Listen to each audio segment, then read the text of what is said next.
Hello friends, welcome to Bharati's kitchen. ఈరోజు వీడియోలో చాలా హెల్దీ స్నాక్ రెసిపీని మీతో షేర్ చేసుకోబోతున్నాను. ఇవి రాగి మురుకులు అండి. చాలా టేస్టీగా ఉంటాయి, అలానే చాలా గుల్లగా కూడా వస్తాయి. ఇవి ఒకసారి చేసి మీరు ఎయిర్ కంటైనర్లో పెట్టుకున్నట్లయితే కనీసం 4 రోజుల వరకు స్టోర్ ఉంటాయి. మెయిన్గా ఇవి షుగర్ ఉన్న వాళ్ళకి చాలా మంచి స్నాక్ రెసిపీ అని చెప్పొచ్చు. సో లేట్ చేయకుండా ఈ రాగి మురుకుల్ని ఎలా ప్రిపేర్ చేసుకోవాలి ఇప్పుడు చూపిస్తాను. ఫస్ట్ ఈ రెసిపీ కోసం 2 కప్స్ వరకు రాగి పిండిని తీసుకోవాలి. రాగి పిండి మీరు బయట కొనే కన్నా రాగులు కొని మీరు మరపట్టించుకున్నట్లయితే టేస్ట్ ఇంకా బాగుంటాయండి. నెక్స్ట్ ఇందులోనే 1/2 కప్ వరకు వరిపిండిని కూడా వేసుకోవాలి. వరిపిండిని ఎందుకు యూజ్ చేస్తామంటే రాగి మురుకులు మనకి క్రిస్పీగా రావడం గురించి ఇలా వరిపిండిని వేసుకుంటాము. నెక్స్ట్ ఈ 2 ఇంగ్రీడియంట్స్ని ఒకసారి మిక్స్ చేసుకుని నెక్స్ట్ ఇందులోనే రుచికి సరిపడా సాల్ట్, అలానే 2 టేబుల్ స్పూన్స్ వరకు శనగపిండిని కూడా వేసుకోవాలి.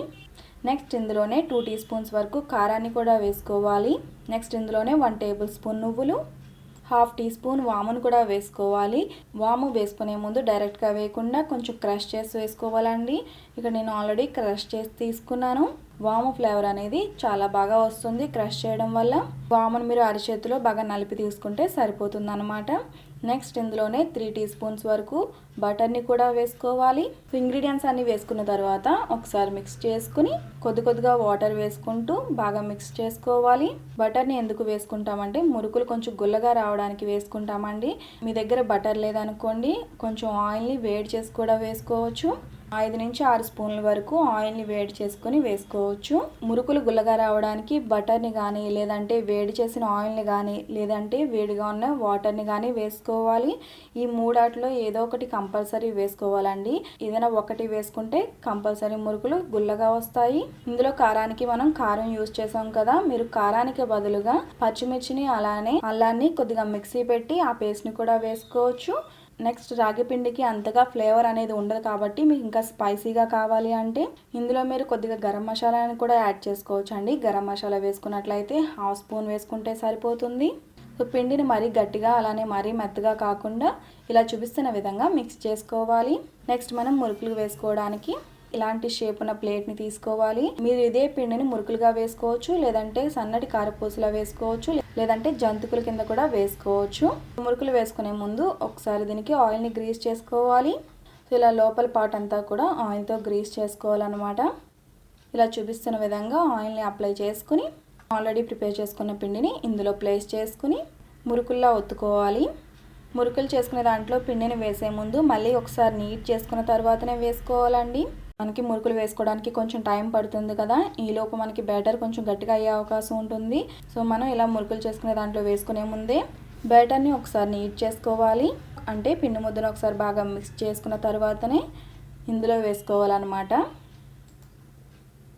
ఈ మురుకులు మీరు డైరెక్ట్గా ఆయిల్లోనే వేసుకోవచ్చు, లేదంటే మీరు ఫస్ట్ టైం ప్రిపేర్ చేస్తున్నట్లయితే ఇలా గరిటె మీద కానీ ప్లేట్ మీద కానీ వేసుకుని ఆయిల్లో వేసుకోవచ్చు. అంటే డైరెక్ట్గా మనకి ఆయిల్లో వేసుకుని తిప్పుకున్నాం అనుకోండి, ఫస్ట్ టైం చేసే వాళ్ళకి కొంచెం ఆవిరి తగిలే అవకాశం ఉంటుంది కదా, అందుకని ఇలా చేయొచ్చు అనమాట. అలవాటు ఉన్న వాళ్ళైతే డైరెక్ట్గానే వేసేసుకోవచ్చు. ఇవి ఫ్రై చేసే ముందు ఆయిల్ మీడియం హీట్లో ఉండాలండి. అలానే స్టవ్ ఫ్లేమ్ని కూడా లో టు మీడియం ఫ్లేమ్లోనే ఉంచుకోవాలి. ఇవి ఫ్రై అవ్వడానికి కూడా ఎక్కువ టైం పట్టదండి. మినిమం మీకు 5 మినిట్స్లోనే ప్రిపేర్ అయిపోతుంది. ఒక సైడ్ 3 మినిట్స్ పాటు కుక్ చేసుకున్న తర్వాత ఇంకొక సైడ్కి టర్న్ చేసుకుని మళ్ళీ 1 to 2 మినిట్స్ పాటు ఫ్రై చేసుకోవాలి. నార్మల్ జంతికలు కానీ లేదంటే కారపూస కానీ మీకు ఎలా తెలుస్తుందంటే కలర్ని బట్టి చూసి చెప్పొచ్చు అది ఫ్రై అయిందా లేదా అనేది.